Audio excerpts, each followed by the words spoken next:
ক্ষমা করার মালিক কে? আল্লাহর কাছে ক্ষমা না চায় যদি আপনি গায়রুল্লাহ আল্লাহ ব্যতীত কারো কাছে ক্ষমা চান, মাফ হবে। লক্ষ্য করুন প্রিয় ভাইরা, আল্লাহ সুবহানাহু ওয়া তাআলা কুরআনুল কারীমে সূরা আলে ইমরান 3 নম্বর পারা 13 নম্বর পৃষ্ঠা 31 নম্বর আয়াতে রব্বুল আলামিন বলেন, কুল ইন কুনতুম তুহিব্বুনাল্লাহা ফাত্তাবিউনি ইউহিব্বুকুমুল্লাহ ওয়া ইয়াগফির লাকুম যুনুবাকুম আল্লাহু গফুরুর রহিম। রব্বুল আলামিন বললেন এই আয়াতে কারিমায়, হে রাসূল আপনি জানিয়ে দেন, ইন কুনতুম তুহিব্বুনাল্লাহ, যদি তোমরা আল্লাহকে ভালোবাসো, তার ভালোবাসা পেতে চাও, তার কাছে নাজাত পেতে চাও, তার কাছে রহমত পেতে চাও, তার কাছে গুনাহ মাফ পেতে চাও, তবে একটা কাজ তোমাদের করতে হবে। কয়টা কাজ? আমরা যে এখানে আসি এত কষ্ট করি এই শীতের দিনে, শীতের রাত্রিতে, উদ্দেশ্য কার? ভালোবাসা পাবো, কার কাছে গুনাহ মাফ চাবো, কার কাছে জান্নাত চাবো, এই উদ্দেশ্য নিয়ে তো আছে, ঠিক কিনা? রব্বুল আলামিন একটা আদেশ করেছেন, এটা মানতে পারলে সব উদ্দেশ্য পূরণ হয়ে যাবে। তার আগে আপনার দিলেন বিষয়টা জানিয়ে দেই, ইহুদি খ্রিস্টানরা এরা নিজের মন গড়া মতবাদে চলতো। খ্রিস্টানেরা এমন ছিল, এরা ঈসা নবীর অনুসরণ করতে করতে এই আয়াত নাযিল হয়েছে মদিনায়। ইহুদি খ্রিস্টানরা নিজের ইচ্ছা মতো চলে এবং খ্রিস্টানরা ঈসা নবীর অনুসরণ করতে করতে ঈসা নবীর মা মরিয়ম আলাইহিস সালাম তার অনুসরণ করতে করতে এক পর্যায়ে তাদেরকে এমন পর্যায়ে তারা পৌঁছায় দিয়েছে যে তাদেরকে উপাসনা করতে করতে তাদেরকে এমন এক পর্যায়ে পৌঁছায় দিল, তারা ভাবলো একমাত্র তারাই গুনাহ মাফের মাধ্যম, তারা ছাড়া কেউ গুনাহ মাফ করতে পারবে না। নাউজুবিল্লাহ। তার মানে ইহুদিরা তো মানিয়ে নিয়েছে, খ্রিস্টানরাও মানলো ঈসা নবী আল্লাহর ছেলে। ঈসা নবী, নাউজুবিল্লাহ বলে, ভাবছে যে তিনি ছাড়া আল্লাহর কাছে কোনো কিছু চাইলে কারো হবে না। এই চিন্তা, ভ্রান্ত চিন্তা নিয়ে যখন তারা আমল করে, আল্লাহ জানিয়ে দিল তোমরা তোমাদের ইচ্ছা অনুযায়ী আমল করলে হবে না। আর আমল করার পরে তারা ভাবে আল্লাহ আমাদের ভালোবাসেন, আমরাও আল্লাহকে ভালোবাসি। আজও দেখবেন কিছু মানুষ আছে পারিবারিক জীবনে আল্লাহর বিধান মানে না, কিন্তু তারা নিজেকে ভাবে যে আমি আল্লাহকে ভালোবাসি, আল্লাহ আমার ভালোবাসে। এবার পারিবারিক রাজনৈতিক জীবনেও আল্লাহকে মানে না, তারা ভাবে আমরা আল্লাহকে ভালোবাসি। যার কারণে যদি পারিবারিক জীবনে দেখেন, ব্যক্তি জীবনে দেখেন, কিছু মানুষ বলে আমি নামাজ না পড়ি না, ঈমান ঠিক আছে, বলে কিনা?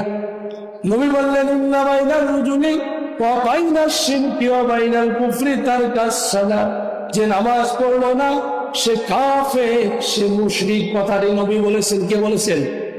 তাহলে নবীর কথার দাম বেশি না ওই বেনামাজের কথার দাম বেশি? তাহলে যারা বলে নামাজ না পড়ি না ঈমান আছে, বাবা যে কান পেতে শোনেন, তোমাদের এই ভুল চেতনাগুলো বাদ দাও। কারণ আল্লাহ বলছে ওয়ালা তাত্তাবিউ খুতুওয়াতিশ শাইতান, তোমরা শয়তানের পদঙ্ক অনুসরণ করিও না। এই জন্য শয়তানের পথ ছেড়ে দিয়ে আল্লাহর পথে চলে আসো, তা না হলে বিপদ আছে। এবার যারা ব্যক্তি জীবন, পারিবারিক, রাষ্ট্রীয় জীবন, রাষ্ট্রীয় জীবনে আমাদের দেশের একজন বড় মাপের ব্যক্তি বলেছিল আমাদের রাজনীতিতে শরিয়া আইন না, বলে কি বলে নাই? আমরা শরিয়া বিধান মানি না, আমাদের সংগঠনে কোনো শরিয়া বিধান। আমি বলতে চাই পৃথিবী যার, জমিন যার, জমিন যার, পৃথিবী যার, তার হুকুম এই পৃথিবীতে চলবে, ঠিক কিনা বলো? কেউ ভাইরা লক্ষ্য করুন, আসমান যার, জমিন যার, হুকুম চলবে। আপনি কত বড় বাহাদুর, জীবনে তো আসমান তো দূরের কথা, একটা খুঁটি বাঁধার পান নেই। একটা বাঁশ পর্যন্ত আবিষ্কার করতে পারলেন না, একটা দুবলে ঘাস পারলেন না। সকল সৃষ্টির স্রষ্টাকে, সকল ক্ষমতার মালিককে কেমনে আল্লাহ ক্ষমতা দেখায় লক্ষ্য করুন। আমার আল্লাহ বললেন ইব্রাহিম নবীকে যখন আগুনে ফেলার জন্য নমরুদ অগ্নিকুণ্ড তৈরি করলো, বর্ণাকারী বলেন কিতাবে এসেছে বিশাল বড় আগুনের গর্ত তৈরি করলো। আর ওই আগুনের গর্তে ইব্রাহিম নবীকে যখন ফেলায় দেবে, তারা আগুনের তাপের কারণে তার আশেপাশে যাইতে পারে না, এত তাপ, যেতে পারে না। চিন্তা করলো কিভাবে ফেলায় দেবো, ধরে যে ফেলায় দেবো এটা তো কাছাকাছি যাওয়া যায় না, দূর থেকে ধরে ঢেলাইলেও তো পড়বে না। এরা বুদ্ধি করে চরকি তৈরি করলো, যেন 1 থেকে 1.5 কিলো দূর থেকে ওই চরকিটা সেইভাবে টান দিলে চটকে পড়ে যায় আগুনে। তাহলে কত তাপের গভীরতা এই আগুনের অগ্নিকুণ্ড তারা তৈরি করেছে। এবার যখন ইব্রাহিম নবীকে ফেলা দিল, ইব্রাহিম নবী বলল, প্রথমে ফেরেশতাগণ এসে বলল নবী আপনি যদি চান আমরা আপনাকে সাহায্য করে। বলছেন আমার আল্লাহ তো আমাকে দেখেন, আমি আমার আল্লাহর কাছে সাহায্য চাই। এই জন্য ইব্রাহিম নবী আল্লাহর কাছে সাহায্য চাইল। রব্বুল আলামিন জানায় দিল কুল্লা ইয়া নারু কুনি বারদাও ওয়া সালামান আলা ইব্রাহিম, হে আগুন আমার ইব্রাহিমের জন্য শান্তিময় হয়ে যা। তাহলে যে জ্বলন্ত অগ্নিকে শীতল বানিয়ে দেয়, আরামদায়ক বানিয়ে দেয়, শীতল বানায়, সেই শীতল বানার যিনি মহাশক্তিধর ক্ষমতাসীন তিনি হলেন আমাদের আল্লাহ সুবহানাল্লাহ। আল্লাহর মতো ক্ষমতা কি কারো আছে? তাহলে রব্বুল আলামিন ক্ষমতাবান। আপনি কার ক্ষমতার ভয়ে আল্লাহকে ভুলে যান? আপনার এই দুনিয়ার জীবনের ক্ষমতার ভয়ে আল্লাহকে ভুলে যান। ওমিয়া লক্ষ্য করে দেখেন আল্লাহর হাবিব সাল্লাল্লাহু আলাইহি ওয়াসাল্লামের কথা আল্লাহ বলছেন, রব্বুল আলামিন বলছেন তোমরা যদি একটা জিনিস মানো আমি তোমাদের মাফ করবো, গুনাহগুলো ক্ষমা করব। সেই জিনিসটা কি, সে হুকুমটা কি? আল্লাহ বললেন যেহেতু ইহুদি খ্রিস্টানরা আমার রাসূলের আদর্শ মানে, নারীদের ইচ্ছে অনুযায়ী আদর্শ মানে, এই আদর্শ আমি মানতে বলি নাই। আমি যেটা বললাম আল্লাহ বললেন সূরা আলে ইমরান 3 নম্বর পারা 13 নম্বর পৃষ্ঠা 31 নম্বর আয়াত, কুল ইন কুনতুম তুহিব্বুনাল্লাহ, নবী আপনি জানিয়ে দেন, কুল হে রাসূল বলুন ইন কুনতুম তুহিব্বুনাল্লাহ, তোমরা যদি আল্লাহরে পেতে চাও, আল্লাহরে ভালোবাসো, ফাত্তাবিউনি, তবে তোমরা আমি রাসূলের অনুসরণ করো। কার অনুসরণ করব? রাসূলের অনুসরণ করব। যদি রাসূলের অনুসরণ করতে পারি ইউহিব্বুকুমুল্লাহ, আল্লাহ বললেন আমি তোমাদের ভালোবাসবো। শুধু ভালোবাসবো এতটুকুই নয়, ওয়া ইয়াগফিরু লাকুম, তোমাদের ক্ষমা করে দেব, যুনুবাকুম, তোমাদের জীবনের গুনাহ, আল্লাহু গফুর, আমি আল্লাহ ক্ষমাশীল, রহিম, আমি আল্লাহ দয়ালু ক্ষমাশীল কে। তাহলে আপনি জাহান্নাম থেকে বাঁচার জন্য এই পৃথিবীতে যেখানে যান না কেন কেউ ক্ষমা করতে পারবে না, আল্লাহ, ঠিক কিনা বলে? তাহলে সকল ক্ষমতার মালিক কে? জনগণ না আল্লাহ? যদি সকল ক্ষমতার মালিক আল্লাহ হয়, তাহলে আপনারা কেমনে বলেন সকল ক্ষমতার মালিক জনগণ? এদেশের সংবিধানে আছে, বাংলার সংবিধানে আছে সকল ক্ষমতার মালিক হলো জনগণ। এবার বলেন তো সকল ক্ষমতার মালিক কে?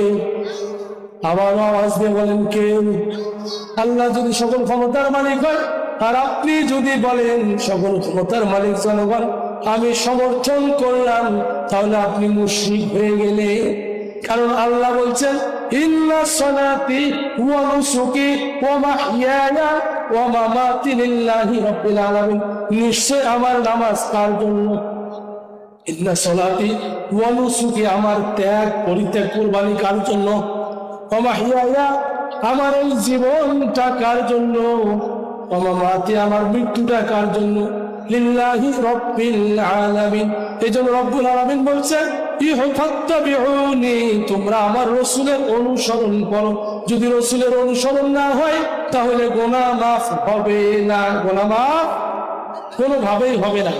প্রিয় ভাইরা, রাসূলের অনুসরণ কেমন করবেন? যদি আপনি না বোঝেন, রসুল সম্পর্কে না জানেন, তার অনুসরণ করাও কিন্তু সহজ হবে না। এই জন্য রসুলের অনুসরণ করতে হবে কিভাবে? কান লাগান। যদি আপনার জীবনের গুনাহ মাফ করতে চান, মাফ পেতে চান, যদি আল্লাহর ভালোবাসা পেতে চান, যদি জাহান্নাম থেকে বাঁচতে চাও, দুনিয়ার মানুষেরা চিন্তা করো, তাহলে রসুলের অনুসরণ করতে হবে। কারণ স্মরণ, মুখে শুধু বলবেন আমি রসুলের অনুসরণ করি হবে না, কাজে পরিণত করতে হবে। রসুলের অনুসরণ কেমনে করলো? লক্ষ্য করেন, হুজুর সাল্লাল্লাহু আলাইহি ওয়াসাল্লাম যখন মক্কাতুল মুকাররমায় দ্বীনের কথাগুলো বলে, ইসলামের কথা বলে, নবীজি সম্পর্কে একটু চেনেন নবীকে। নবীজি যখন ইসলামের কথা বলে, যখন মানুষকে আল্লাহর কথা বলে, এমন তো অবস্থার মধ্যে রসুলের জীবনে যদি লক্ষ্য করেন, 63 বছর জিন্দিগি, 40 বছর নবুয়ত পাইছে। মক্কায় ছিল নবীজি 13 বছর, মদিনায় ছিল 10 বছর, মোটে 63 বছরের জিন্দিগি। নবুয়তের পরে নবীজি যখন নবুয়ত পাইলেন, আল্লাহ জানিয়ে দিল, নবী আমার, আপনি দুনিয়ার মানুষকে জাহান্নাম থেকে বাঁচার জন্য আমার অর্ডার গুলো মানুষকে জানিয়ে দেয়। হুজুর তখন ওই দিন সাফা পাহাড়ে দাঁড়াইলো। দাঁড়ার পরে সাফা পাহাড় মক্কা কাবা শরীফ থেকে একটু দূরে, এখানে দাঁড়িয়ে নবীজি ডাক দিলেন। বিভিন্ন গোত্রের লোকেরা একত্রিত হইল। হওয়ার পরে রসুল বলল, ও মক্কাবাসীরা, কুরাইশ গোত্রের লোকেরা, অন্যান্য গোত্রের লোকেরা, শোনো, আমি মুহাম্মদ যদি বলি এই সাফা পাহাড়ের পিছন থেকে একদল শত্রু তোমাদের আক্রমণ করতে আসতেছে, তোমরা কি বিশ্বাস করো? বলে, হ্যাঁ আমরা বিশ্বাস করবো, কারণ আপনি কখনো মিথ্যা বলেন নাই। কাজেই নবীর উম্মতেরা কখনো মিথ্যা বলবে না। আপনি কখনো মিথ্যা বলেন নাই।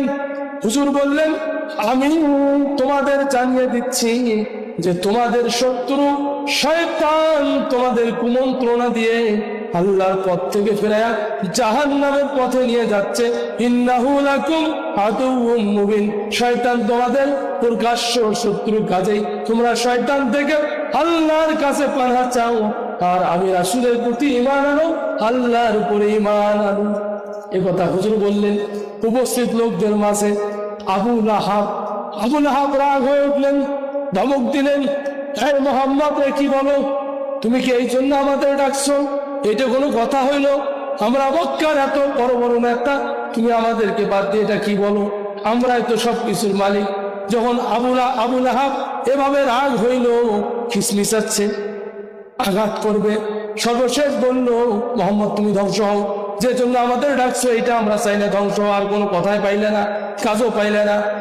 আল্লাহ জানিয়ে দিল, নবী আমার, মন খারাপের কারণ নাই, কারণ তাব্বাত ইয়াদা আবি লাহাবিন ওয়া তাব, তাব্বাত ধ্বংস হোক, ইয়াদুন মানে হাত, হস্তদ্বয়, আবু লাহাবের 2 হাত ধ্বংস।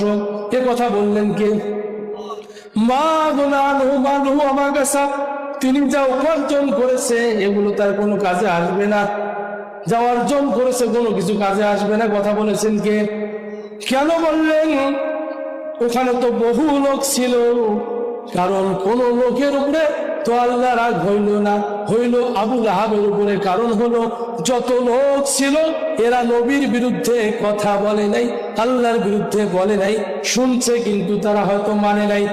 আর যিনি সরাসরি আপনার আমার নবীর বিরুদ্ধে কথা বললেন, আল্লাহ বললেন তাকেই ধ্বংস হতে। কাজে ভাইরা আমার, গোটা দুনিয়ার যেখানে মানুষ নবীর বিরুদ্ধে কথা বলবে, আল্লাহর বিরুদ্ধে কথা বলবে, তাদেরকে ধ্বংস করে দিবেন কে?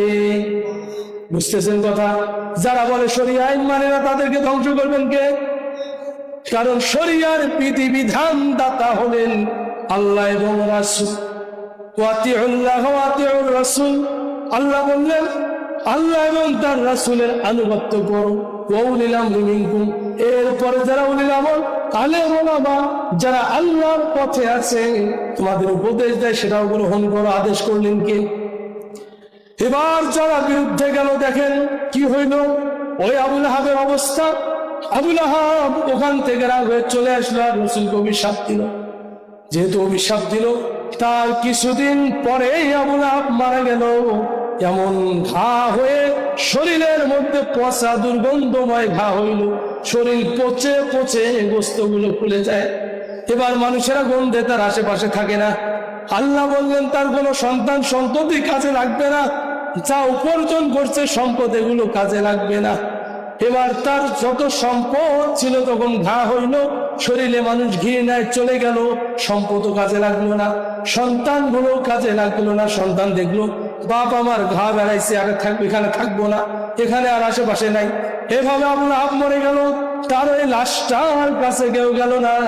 মানুষ প্রতিদিন যায় আর গন্ধ শুনিয়ে আরো দূর দিয়ে হেঁটে যায়, কাছাকাছি যায় না। ছেলেরা চিন্তা করলো, মানুষ যায় আর গানা ঘোষা করে এটা কার লাশ?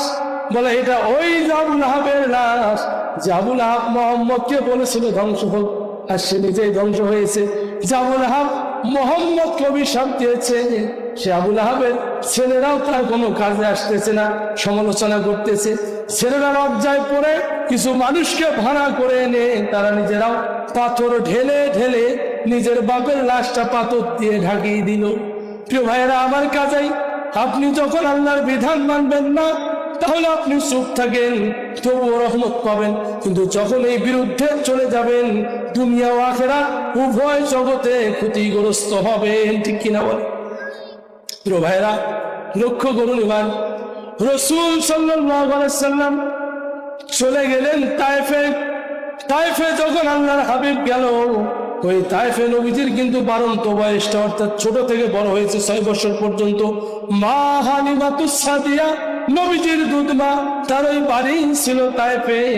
যখন রসুলকে প্রথম আনে হালিমাতুস সাদিয়া, আনার পরে যেদিন রসুলকে আনবে ওই দিন মক্কায় যখন মানুষ সন্তানদেরকে নিয়ে যায়, হালিমা বলে আমি গেলাম আমার স্বামী সহ, গিয়ে দেখলাম অন্যান্য মানুষরা তার অনেক সন্তানকে নিয়ে গিয়েছে, কিন্তু মোহাম্মদকে নেওয়ার মতো মানুষ ওই সময় ছিল না।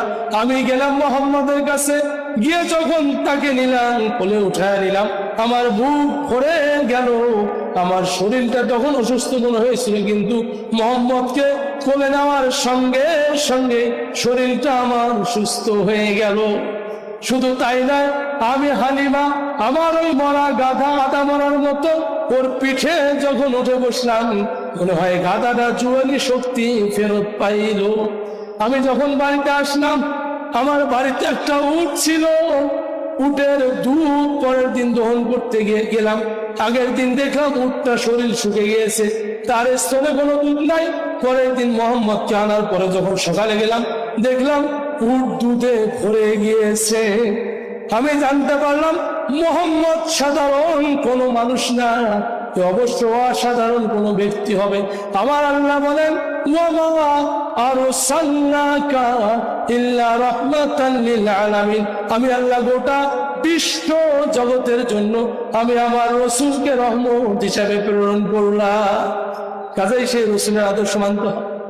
এবার হালিমাতুস সাদিয়া বলেন আমি আমার ছেলেটাকে আনলাম, আনার পরে আমার মোহাম্মদ যখন বাচ্চাদের সঙ্গে খেলে, এমন তো অবস্থায় একজন লোক এসে আমার মোহাম্মদকে পাহাড়ে উঠাইল। ছেলেরা যখন দেখলো খেলতে খেলতে মোহাম্মদকে পাহাড়ে উঠাইল, এরা দৌড়াইতে দৌড়াইতে হালিমাতুস সাদিয়ার বাড়িতে গিয়ে বলল, ও মা, আপনার ছেলে মোহাম্মদকে কিছু লোক এসে ওই পাহাড়ে নিয়ে গেল, নিয়ে গিয়ে বুকটা চিরে ফেললো। হালিমাতুস সাদিয়া চিন্তা করলো, হায় রে, কি হইল, কি হবে এখন আমি জানি না, এ তো আমার সন্তান না, এ তো অন্যের সন্তান, আমিনার সন্তান, আমি তার দুধমা, যদি ছেলেটার কিছু হয় কি জবাব দেব তার মায়ের কাছে। এই জন্য হালিমাতুস সাদিয়া দৌড়াইতে দৌড়াইতে নবীজির কাছে আসলেন। নবীজি তখনও পাহাড়ের উপরে, নবীকে ধরে নিচে নামাইলেন। নামার পরে বলল, বাবা মোহাম্মদ রে, কি হয়েছে তোমার? আমি যা শুনলাম তা কি সত্য? বলে, মা সত্য শুনেছেন। এবার হালিমাতুস সাদিয়া নবীজির জামা উঠায়া বুকের দিকে তাকিয়ে দেখে কোনো চিহ্ন না। হালিমাতুস সাদিয়া বলল, বাবা কেমন লাগে? বলে, মা, আমি পায়ের নিচে তাকিয়ে দেখি আমার পায়ের নিচে মাটি। ও মা, মাটির নিচে আমি দেখি বরফ হয়ে গিয়েছে পানি, এমন পানি। এবার পানির নিচে আমি দেখতে পাচ্ছি জ্বলন্ত আগুন। ও মা, আমি দেখতে পাইলাম পায়ের নিচে মাটি, তার নিচে পানি, তার নিচে আগুন। পরবর্তী কিতাবের ব্যাখ্যা এসেছে আল্লাহ সুবহানাহু ওয়া তাআলা পৃথিবীটাকে সাজাইছে এইভাবে, আমাদের পায়ের নিচে মাটি, তার নিচে পানি, এই পানিগুলো বরফ হয়ে যায়, এর নিচে আগুন দিয়ে আল্লাহ পানিগুলোকে তাপ দিয়ে বাষ্প করায়, যাতে করে এই জমিনটাতে বসবাসের উপযোগী হয়ে যায়। তা না হলে কিন্তু ঠান্ডায় মরে যেতাম।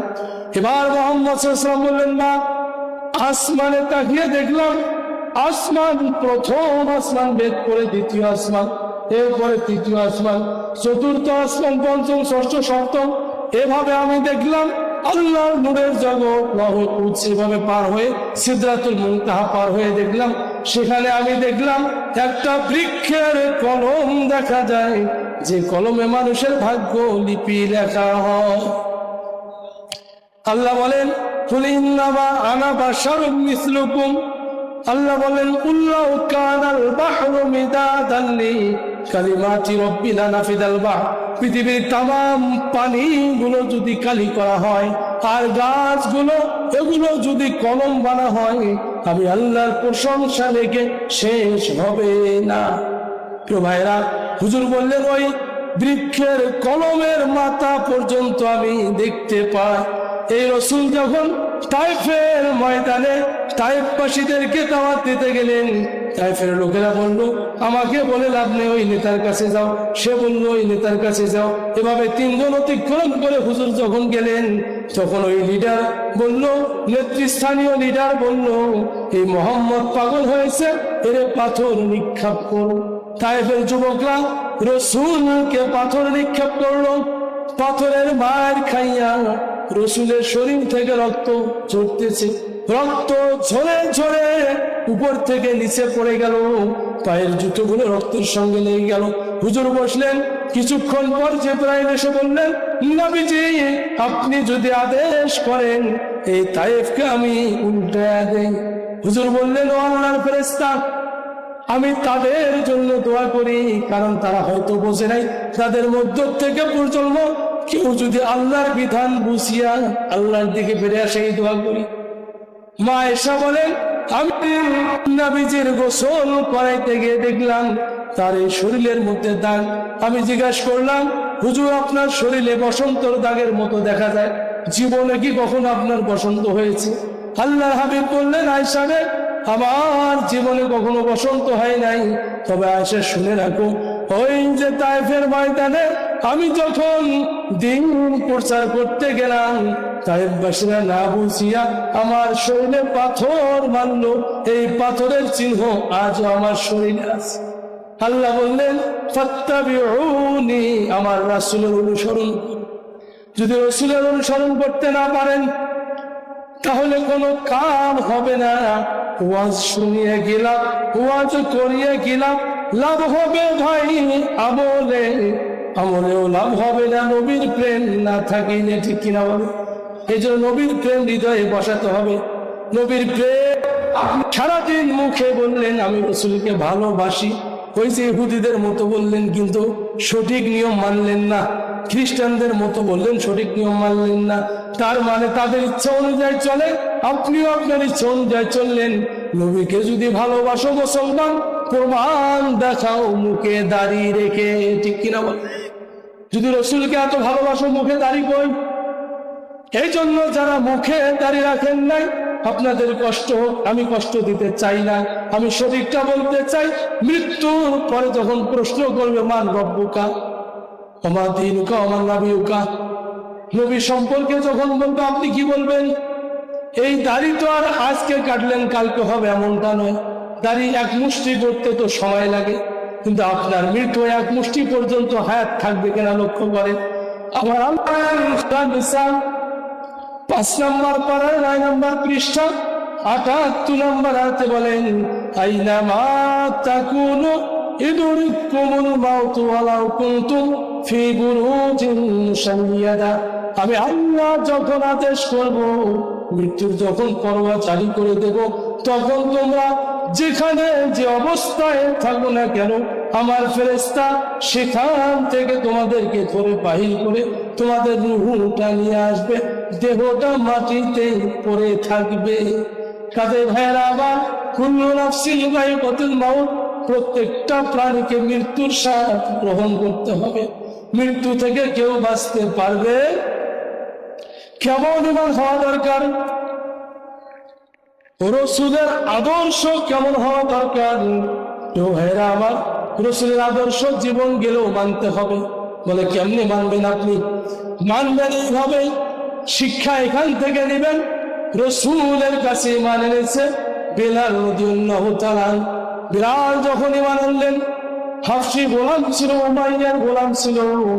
যখন এই বেলাল গোলাম ছিল, তখন তার মালিক বলল, বেলাল কি তুমি পড়ো গুনগুন করে? বলে আমি ঈমান আনছি, কালিমা পড়ি। বলে কালিমা ছাড়ো, নইলে তোমার শাস্তি দেওয়া হবে কঠিন ভাবে। বেলাল বলল, আমার শাস্তি যতই হোক আমি এটা ছাড়বো না। তখন তার মালিক উমাইয়া বলল, পরের দিন, ও যুবকরা কোথায় আছো? বেলালকে মারো। বেলালকে মার শুরু করে দিল। মারতে মারতে তার অবস্থায় খারাপ করলো। তবুও বেলাল বলে, আমি যে কালিমা পড়েছি, যে ঈমান এনেছি নতুন করে, এটা ছাড়তে রাজি না।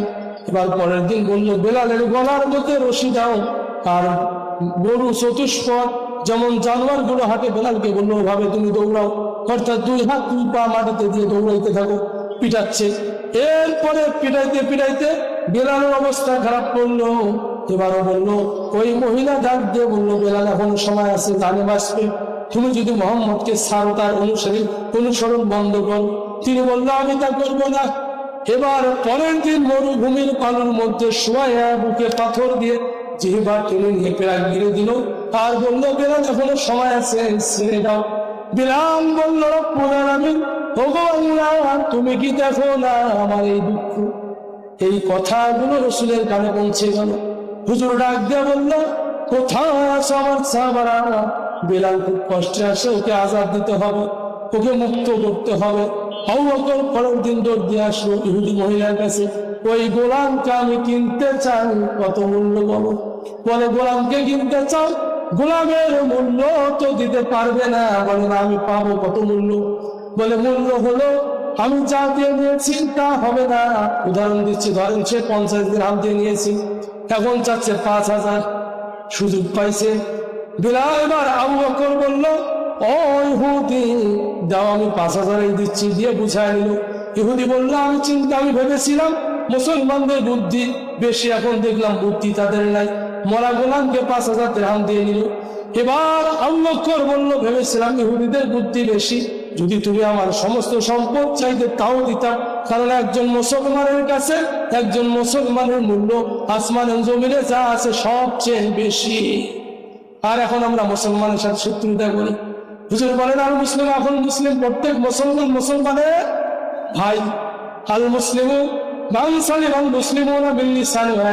হুজুর বলেন, প্রকৃত মুসলমান সেই ব্যক্তি যার হাত থেকে কেউ কষ্ট পাবে না, যার মুখ থেকে কেউ কষ্ট পাবে না। হুজুর বলেন, দুইটা অঙ্গের যদি আমাকে গ্যারান্টি দিতে পারো, আমি তোমাদের জান্নাতের গ্যারান্টি দিচ্ছি। নবীজির কথা বলে দিলেন। সাহাবারা বললেন, কি ইয়া রাসূলুল্লাহ? হুজুর বললেন, দুই চোয়ালের মাঝখানে যে চিহ্বা, এটার গ্যারান্টি দিতে হবে, এটাকে হেফাজত করতে হবে। দুই রানের মাঝখানে যে লজ্জাস্থান, এটাকে হেফাজত করতে হবে। কাজে ভাইরা আমার, এটা পুরুষ হোক অথবা মহিলা হোক, তাদের এই জবান এবং লজ্জাস্থান যদি হেফাজত করে, আল্লাহ তাদের খুশি হয়ে জান্নাত দিবে। যত গুনাহ হয় এই জবান দিয়ে। ইরাকের কুফা নগরীতে ইমাম বুখারীর বাড়ি ছিল। এই ইমাম বুখারীর বাড়ি ছিল ইরাকের কুফা নগরীতে। ওই কুফা নগরীতে একটি ঘটনা ঘটে গিয়েছে। ঘটনা হলো, একজন নারী, একজন মহিলা মারা গিয়েছে। এই মহিলার মাইকিং হয়েছে, তার জানাজা হবে অমুক সময়, বাদ জোহর জানাজা হবে। জানাজা হবে, মাইকিং হয়ে গেল। মাইকিং শুনে লোকেরা ছুটে আসলো। আর এই মহিলার তো গোসল করাইতে হবে। গোসল করাইতে গেল সকাল 10টা-11টার দিক। তার পাশের বাড়ির মহিলা সহ কয়েকজন মহিলা, এরা গোসল করতে গিয়ে যখন মহিলার পুরা শরীরটা ধৌত করলো, সুন্দর করে কসলায় দিল। কসলাইতে কসলাইতে মাথা থেকে পায়ের পাতা পর্যন্ত মহিলার গুরুত্বপূর্ণ। মহিলাদের গোসল কে করায়? মহিলারা, পুরুষ? মহিলারা করায়। আর পুরুষের গোসল পুরুষরা করায়। জীবনের শেষ গোসল করাচ্ছে এরা। গোসল করাচ্ছে করাইতে করাইতে এক সময় এই গোসল যখন শেষ হয়ে যাবে, পুরো শরীর ধোয়ার পরে লজ্জা স্থানটা যখন ধুইতে গিয়েছে, ধুইতে গিয়ে ওই জায়গার মধ্যে হাতটা এমন ভাবে আটকে গিয়েছে, চুম্বুকে যেমন হাত লাগে ওইভাবে হাত আটকে গিয়েছে। চুম্বুকে একটা আকর্ষণ আছে না, এইভাবে হাত লাগিয়ে গিয়েছে। হাত আর ভাসে না, খোলে না। মহিলা তো চেষ্টা করলো, হাত আর খোলে না। তার সাথে আরো একজন ছিল, সেও দেখলো হাত খোলে না। এবার এভাবে আরো 2-4 জন মহিলা হলো। মহিলারা ধীরে ধীরে পালা হচ্ছে, কারো হাত আর খোলে না। এখন কি করবে? সকলে পালা হইল। সর্বনাশ, কি হইল বিষয়টা দেখি। মহিলা মা বললাম পালা হয়ে গেল। হইতে হইতে হইতে হইতে সময় চলে গিয়ে জোহর হইল। এদিকে যারা যার লোকেরা হাজির হয়েছে, যারা যার লোকেরা কানা ঘোষা করতেছে। এখনো লাশ আনলো না, জানাজা পড়া হবে, লাশটা কেন এখনো নাই? এই ফাঁকে একটা কথা বলে দেই, আমাদের দেশের সাবেক প্রধানমন্ত্রী বেগম খালেদা জিয়া, তিনি মারা যাওয়ার পরে যখন তার জানাজা পড়াইলেন, আমাদের এই বাংলাদেশে জাতীয় মসজিদ বাইতুল মোকাররমের খতিব আব্দুল মালেক, তিনি যখন এই জানাজা পড়াইলেন, আর কিছু অসঙ্গতি কিছু মৌলবী আছে, ফেতনাবাস মৌলবী আছে, এনে প্রকাশ করতেছে এর জানাজা হয়নি, কারণ জানাজায় সূরা ফাতিহা পড়ে নেই। কত বড় বদের হাড্ডি, এটা বদের তালি। এই মৌলবীগুলো আজীবন ফেতনা লাগে বেড়ায়, ঠিক কিনা বলে? আল্লাহ বললেন আল ফিতনা তো আসাদু মিনাল কতল। যারা ফিতনা সৃষ্টি করে, একটা মানুষকে হত্যা করে যে গুনাহ হয়, তার চেয়ে কঠিন গুনাহ হয় তাদের। এই জন্যই ফিতনাবাজ মৌলবীদেরকে আমি বলতে চাই, ফিতনাগিরি বাদ দিয়ে এক আল্লাহর কাছে নত হয়ে সঠিক বিধানে ফিরে আসুন, আল্লাহ আপনাদের ক্ষমা করে দিবেন, ঠিক কিনা বলে? এলে বাদ দিয়ে মৌলবীরা আমরা আসুন। এক মৌলবী দেখলে তো আমার মেজাজ গরম হয়ে যায়। মুজাফফর বিন মুহসিন, বদের হাড্ডি, এটা আলেম কিনা আল্লাহ ভালো জানে। এ আবার বলছে যে আব্দুল মালেক, এটা কি হইলো? এ সূরা ফাতিহা পড়ে না, নামাজ হবে না। বেগম জিয়ার জানাজা পড়েছে ভুল। একজন প্রধানমন্ত্রী সাবেক, তার জানাজা ভুল করেছে। কত বড় মিথ্যুক এগুলো, ঠিক কিনা বলে? এই জন্য এই বদের হাত দিয়ে এদেরকে বয়কট করতে হবে, ঠিক কিনা? বাংলার জনগণ এরকম ফেতনাবাজদেরকে বয়কট করুন, তা না হলে আলেমরা এক হইতে পারবে। এই জন্য আজীবন জানাজা পড়িয়ে এসলাম আমরা 4 তাকবীরের শহীদ, এরা আবার তাকবীর বাড়িয়ে দিচ্ছে। চিন্তা করছে যে এইভাবে তো আর খাওয়া হয় না, পেট ভরে না, একটু বাড়ি দিয়ে দেখি, অন্য কায়দায় যায়, বদের হাত দিয়ে। এই জন্য এদের কাছে যাওয়া যাবে না। এই দেশের সবচেয়ে বড় আলেম, আমাদের মাথার তাজ, আমাদের জাতীয় মসজিদের খতিব, তার মতো আলেম আর হয় না। প্রিয় ভাইরা, মিজানুর রহমান আজহারী নাম শুনেছেন? মিজানুর রহমান আজহারী তাদের মধ্যে খাটলি বহন করছে। আর এক বদের হাড্ডি মাজার পূজারী মৌলবী এই বদ বলছে যে বেগানা মহিলাকে নিচে কাঁদত, এটা গোনা হয়েছে।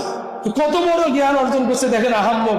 মানুষ মরে গেলে তার নেকি এবং গোনা দুইটাই বন্ধ হয়ে যায়, ঠিক কিনা বলে?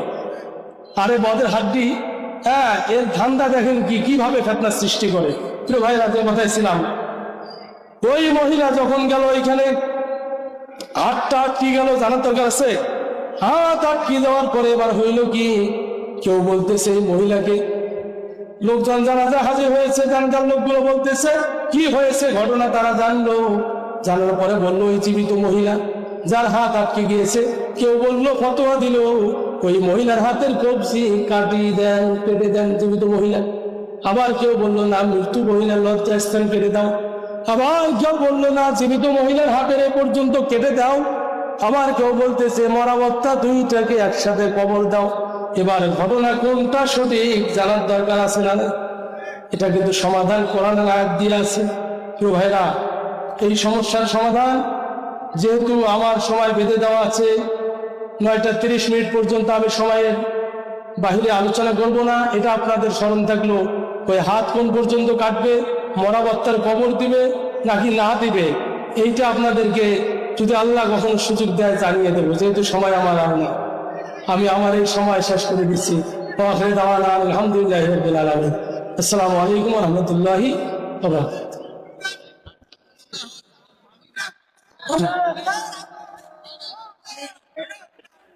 আলোচক আসছে, আমি আর দেরি করবো না, যেহেতু সময় আমার নাই, 30 মিনিট হয়ে গেছে। বাবা যেটা দোয়া করবেন আমার জন্য। হয়তো